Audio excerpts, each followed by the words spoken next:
Semenanjung Melayu merupakan kawasan yang bersentuhan langsung dengan banyak etnis yang datang dari berbagai daerah di Nusantara maupun dunia. Selain orang Bugis, orang Minang dan perantau dari bawean Jawa Timur juga banyak menetap di Semenanjung Melayu, seperti Malaysia dan Singapura sekarang. Selain itu, karena wilayah ini merupakan kawasan perdagangan, maka keberadaan etnis Arab, Eropa, India maupun Cina juga cukup eksis di kawasan Semenanjung Melayu. Dari beberapa kedatangan orang Bugis ke kawasan Semenanjung Melayu, salah satunya adalah kedatangan Daeng Rileke dari Sulawesi Selatan, yang datang bersama 5 orang anaknya. Berikut kisah pengembaraannya. Pada abad ke-17, Opu Daeng Rileke bersama 5 putranya bertolak dari Sulawesi menuju alam Melayu. Kelima putranya itu antara lain Opu Daeng Parani, Opu Daeng Manambung, Opu Daeng Marewa, Opu Daeng Sela, dan paling bungsu Opu Daeng Kamasi. Mereka kemudian populer dengan sebutan Opu 5 Bersaudara. Dalam pelayaran, sebelum ke alam Melayu, Opu Daeng Rileke dan rombongan singgah di Batavia untuk bertemu adiknya Opu Daeng Biasa. Atas jasanya, Opu Daeng Biasa diberi pangkat mayor dari Gubernur Jenderal Hindia Belanda, Gustav Willem Baron van Imhoff. Selain itu, Opu Daeng Biasa juga dihadiahi sebuah perkampungan di Batavia dengan nama Kampung Baru. Konon, pahlawan nasional Husni Thamrin dan Abdurrahman Saleh merupakan keturunan Opu Daeng Biasa. 3 bulan di Batavia, Daeng Rileke mendapat modal dari adiknya, lalu meneruskan pelayaran menuju Segantang Lada, Pulau Siantan. Saat ini Pulau Siantan adalah salah satu pulau dalam wilayah Kabupaten Kepulauan Anambas, Provinsi Kepulauan Riau. Di Segantang Lada, Daeng Rileke bertemu Karaeng Abdul Malik Fatah alias Nahkoda Alang. Ia seorang pedagang dari Makassar. Usaha dagangnya bangkrut, habis dirampok bajak laut. Selama di Segantang Lada, Pulau Siantan, Daeng Rileke bersama kelima putranya tinggal di rumah Karaeng Abdul Malik Fatah alias Nahkoda Alang. Nahkoda Alang kembali berdagang atas bantuan modal dari Daeng Rileke. Mereka sepakat berdagang bersama. Dalam pelayaran membawa dagangan, seringkali dihadang bajak laut. Tetapi mereka selalu berjaya. Pasalnya Daeng Rileke dan kelima putranya dikenal jago pamencak dan pemberani. Untuk memperkuat kekeluargaan, putra sulung Daeng Rileke yang bernama Daeng Parani mempersunting putri Nahkoda Alang yang bernama Encik Fatimah. Selanjutnya, dalam perjalanan menuju Malaka, Daeng Rileke bertemu dengan rombongan dari Kamboja dan ikut melakukan perjalanan ke negeri tersebut. Sekembalinya dari Kamboja, rombongan Daeng Rileke kembali merapat di Siantan. Sesampainya di Siantan, Encik Fatimah, istri dari Daeng Parani, melahirkan anak pertama mereka dan kemudian diberi nama Daeng Kamboja. Pernikahan Opu Daeng Parani dengan Encik Fatimah dikaruniai 2 orang anak, yaitu Opu Daeng Kamboja dan Opu Daeng Hatijah. Daeng Kamboja kelak menjadi Yang di-Pertuan Muda ketiga di Kesultanan Lingga. Yang di-Pertuan Muda adalah sebuah jabatan yang setingkat Perdana Menteri, berkuasa penuh pada urusan pemerintahan. Sedangkan Daeng Hatijah menjadi istri Raja Alam, putra Yang di-Pertuan Raja Kecik Siak. Nama Opu Daeng Rileke beserta kelima anaknya mulai dikenal sebagai pedagang yang andal. Kehidupan di laut yang keras dan penuh peperangan membuat mereka terkenal sebagai ahli perang dan kesohor di negeri-negeri Melayu. Namun tak lama kemudian Daeng Rileke meninggal karena sakit. Kelima putranya pun bersedih ditinggal ayah bunda. Setelah ayahandanya meninggal, Opu 5 Bersaudara melanjutkan pelayaran ke beberapa negeri di Semenanjung Melayu, lalu mendirikan permukiman Bugis di Muara, Sungai Kelang, dan Sungai Johor. Sementara itu, di Kerajaan Matan dipimpin seorang raja bernama Sultan Muhammad Zainuddin, yaitu Sultan Matan pertama, memerintah dalam tahun 1665 sampai 1724. Sebelumnya, Kerajaan Matan bernama Kerajaan Tanjung Pura, Kalimantan Barat. Kala itu, takhta Sultan Muhammad Zainuddin hendak direbut oleh anak tirinya yang bernama Pangeran Agung. Karena keadaan semakin kacau, Sultan Muhammad Zainuddin bersama istri dan anak-anaknya menyingkir di Kerajaan Banjar. Di Kerajaan Banjar, Sultan Muhammad Zainuddin bertemu dengan Sultan Banjar. Dalam pertemuan itu, Sultan Banjar bersedia membantu Sultan Muhammad Zainuddin untuk menyerang Pangeran Agung di Kerajaan Matan. Selain itu, Sultan Muhammad Zainuddin juga mengirim surat yang berisi permintaan bantuan kepada Opu Lima Bersaudara. Karena keadaan semakin mendesak, Sultan Muhammad Zainuddin menyiapkan pasukannya yang terdiri dari orang Banjar, Mendawai, dan Kota Waringin. Pasukan yang dipimpin Panglima Pantas kemudian berangkat menuju Kerajaan Matan untuk menyerang kubu pertahanan Pangeran Agung. Sultan Muhammad Zainuddin bersama pasukan tiba di Kerajaan Matan pada dini hari. Kedatangan mereka disambut oleh pasukan Pangeran Agung. Pertempuran pun berlangsung sengit hingga sepanjang malam.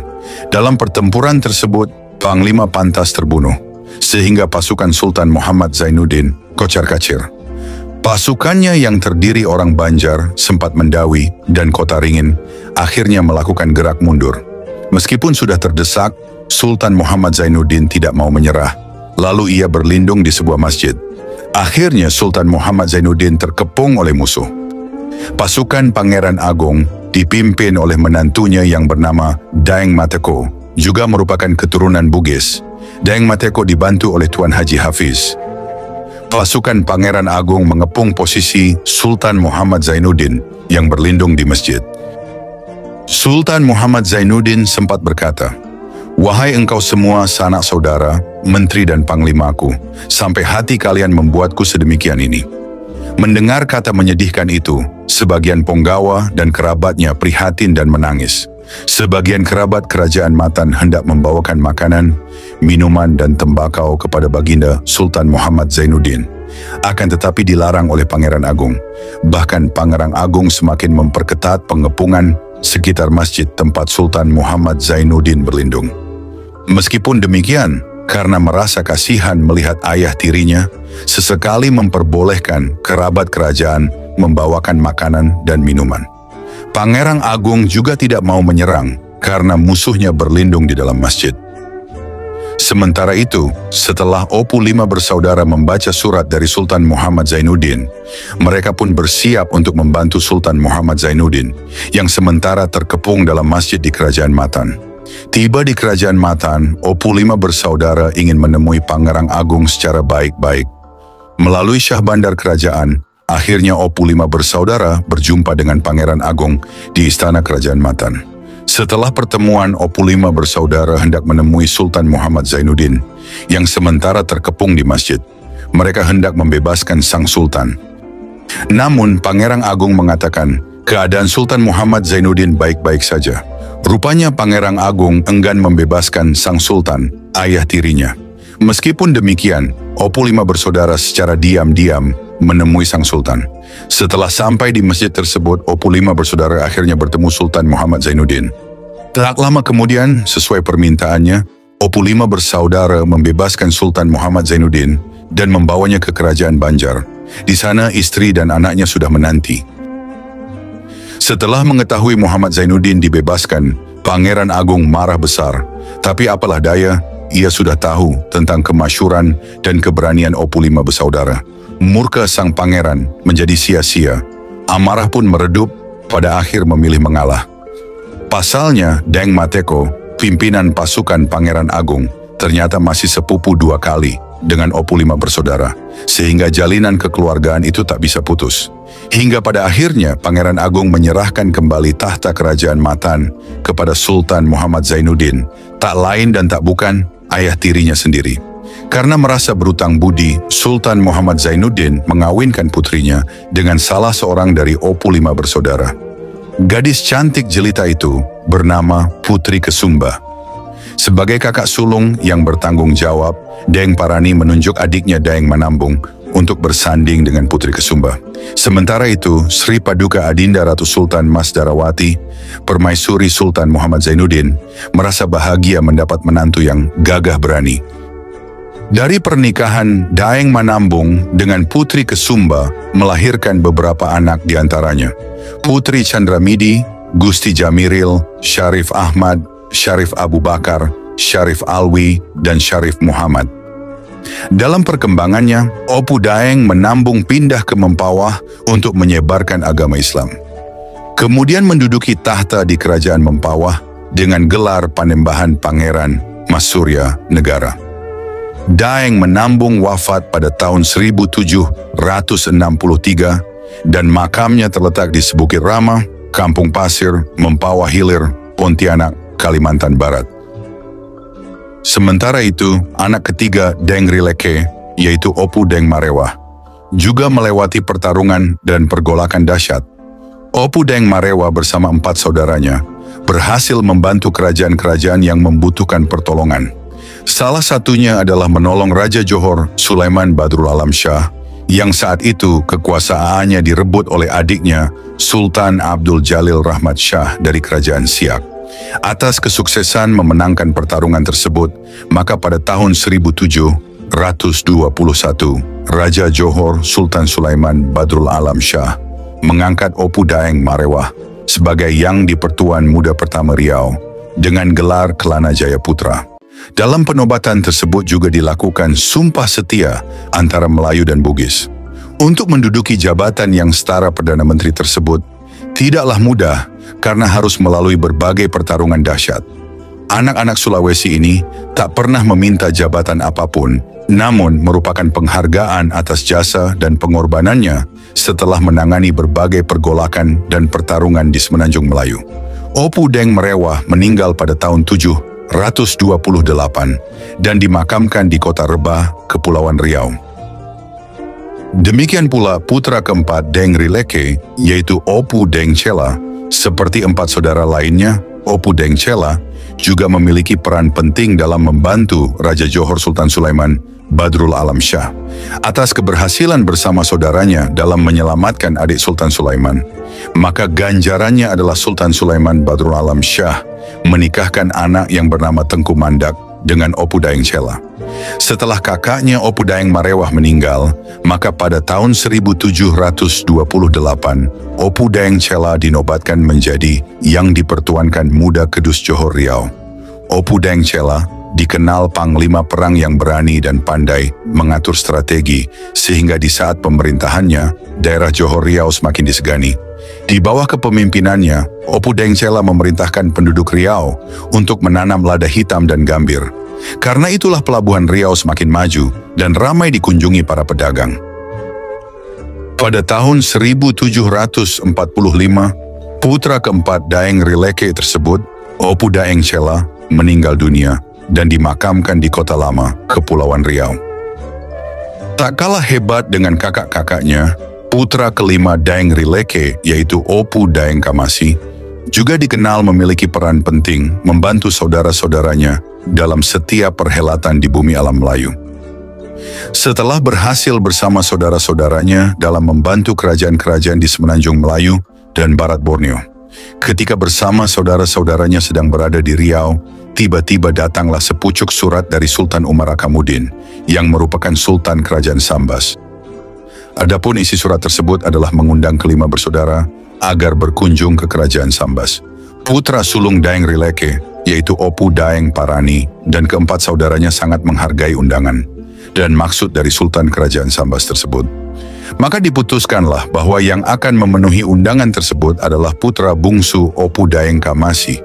Karena menurut Opu Daeng Parani, di antara mereka bersaudara, Opu Daeng Kamasi lah yang belum mendapatkan jodohnya. Maka berlayarlah Opu Daeng Kamasi yang ditemani Opu Daeng Menambung menuju ke Kerajaan Sambas. Jika sebelumnya mereka selalu berlayar dengan 5 bersaudara, kali ini mereka hanya berdua. Sebelum berpisah, kelima bersaudara tersebut juga berjanji untuk saling mengirimi surat dan segera menolong jika ada di antara mereka yang membutuhkan. Setibanya di Kerajaan Sambas, Sultan Umar Akamuddin sangat gembira atas kedatangan mereka berdua. Disinilah Opu Daeng Kamasi memperoleh seorang istri cantik bernama Raden Tengah dan tidak lain merupakan adik dari Sultan Umar Akamuddin. Setelah menikah, Opu Daeng Kamasi mendapatkan gelar sebagai Pangeran Mangkubumi di Kerajaan Sambas. Setelah 7 hari pernikahan Opu Daeng Kamasi, Opu Daeng Menambung memutuskan untuk melanjutkan perjalanan pulang ke Kerajaan Matan, yang juga berada di pesisir Pulau Borneo. Opu Daeng Kamasi meninggal di Sambas dan dimakamkan di kompleks Permakaman Raja-Raja Sambas, tepatnya di belakang Keraton Sambas. Saudara, terkait asal-usul orang tua Opu Lima Bersaudara masih menyisakan perbincangan. Ada yang menyebut Deng Rileke bernama asli Laten Riborong Deng Rileke. Ia adalah anak Lamadusila Raja Tanete ke-16 dan Lamadusila adalah anak Weten Rileleang, Datu Luwu 24 dan 26. Lamadusila kemudian menikah dengan Weten Riseno, Datu Cita Sopeng. Jika informasi tersebut benar, dapat dianalisis bahwa Opu Lima Bersaudara berdarah campuran Bugis Tanete, Sopeng, dan Luwu. Wallahu a'lam bisyawab. Dengan kisah 5 bersaudara tersebut menunjukkan bahwa peran orang Bugis di Semenanjung Melayu tidak hanya dalam ekonomi saja, tetapi juga memiliki peranan yang penting dalam bidang politik dan pemerintahan. Selain itu, keberadaan orang Bugis di Semenanjung Melayu dan Kalimantan juga hidup membaur dengan penduduk setempat, sehingga tidak heran jika sejak zaman dahulu sudah terjadi pernikahan antara orang Bugis dan orang Melayu yang membuat hubungan kedua suku bangsa ini semakin dekat. Saudara, salah seorang keturunan Bugis Melayu yang cukup terkenal adalah Raja Ali Haji. Ia lahir di Pulau Penyengat pada tahun 1808. Raja Ali Haji dikenal seorang sejarawan, cendekiawan, dan penulis yang memimpin kebangkitan sastra dan budaya Melayu pada abad ke-19. Ia pernah menjabat Perdana Menteri dalam Kesultanan Johor Riau. Pada zaman kepemimpinan kakeknya, wilayah Johor Riau maju pesat menjadi pusat perdagangan dan kebudayaan. Dilansir dari berbagai sumber, Raja Ali Haji adalah Pangeran Riau pertama yang pergi haji. Ia juga merupakan orang pertama yang menyusun epos yang melukiskan sejarah orang Bugis di Melayu dan hubungannya dengan raja-raja Melayu. Sejak masih anak-anak, Raja Ali Haji seringkali mengikuti perjalanan ayahnya ke berbagai daerah untuk berdagang dan termasuk pergi haji. Berbekal pengalaman ini, ia tumbuh menjadi pemuda berwawasan luas. Raja Ali Haji mendapatkan pendidikan dasarnya dari lingkungan Istana Kerajaan Riau di Pulau Penyengat. Ia banyak belajar dari tokoh-tokoh terkemuka yang datang dari berbagai daerah. Waktu itu di Pulau Penyengat banyak berdatangan ulama dari berbagai negeri yang meramaikan pusat kebudayaan Melayu dan melakukan pengkajian ajaran Islam. Pada tahun 1821, Raja Ali Haji ikut bersama orang tuanya menunaikan ibadah haji. Waktu itu usianya memasuki 13 tahun. Sebelumnya, rombongan terlebih dahulu bertolak ke Tanah Jawa untuk berniaga. Dalam perjalanannya ke Tanah Jawa, Raja Ali Haji banyak menemui ulama guna memperdalam pengetahuan Islamnya, terutama ilmu fiqih. Raja Ali Haji juga banyak mendapat pengalaman dan pengetahuan dari pergaulannya dengan sarjana-sarjana kebudayaan Belanda. Raja Ali Haji kemudian kembali ke Tanah Riau setelah menuntut ilmu di Tanah Arab. Waktu demi waktu Raja Ali Haji tiada henti mempelajari dan menulis buku. Darah sastrawan Raja Ali Haji menurun dari ayahnya, Raja Ahmad. Dengan kemampuan intelektualnya ia telah menghasilkan beberapa karya monumental. Salah satu jasa besar Raja Ali Haji adalah mencatat untuk pertama kalinya dasar-dasar tata bahasa Melayu dan menjadi standar bahasa Melayu. Bahasa Melayu inilah yang kemudian hari ditetapkan sebagai bahasa nasional dalam Kongres Pemuda Indonesia 28 Oktober 1928 dan kini dikenal sebagai bahasa Indonesia. Salah satu karyanya yang paling terkenal adalah Tuhfat Al-Nafis. Karya ini dianggap sebagai sumber tak ternilai tentang sejarah Semenanjung Melayu. Sekarang diukir di batu nisannya untuk dibaca orang saat berkunjung. Karya lainnya yang berjaya pada zamannya adalah Gurindam 12 yang dibuat pada tahun 1847. Karya tersebut ditulis ketika Raja Ali Haji berusia 38 tahun di Pulau Penyengat, Kepulauan Riau. Mahakarya sastra tersebut terdiri atas 12 pasal dan dikategorikan sebagai puisi didaktik, berisikan nasihat dan petunjuk menuju hidup mulia yang diridai Allah. Selain itu, Raja Ali Haji juga menulis buku tentang silsilah Melayu dan Bugis dan diedarkan sejak tahun 1865. Raja Ali Haji wafat pada tahun 1873. Makamnya terletak di Pulau Penyengat. Berkat karya-karyanya dan perjuangannya lewat tulisan, Dia pun dinobatkan sebagai pahlawan nasional pada 5 November 2004. Saudara, itulah sepak terjang Opu5 bersaudara dalam pengembaraannya di Semenanjung Melayu hingga beranak pinak di wilayah itu. Terima kasih. Mohon maaf segala hilaf dan kekurangan. Wassalamualaikum warahmatullahi wabarakatuh.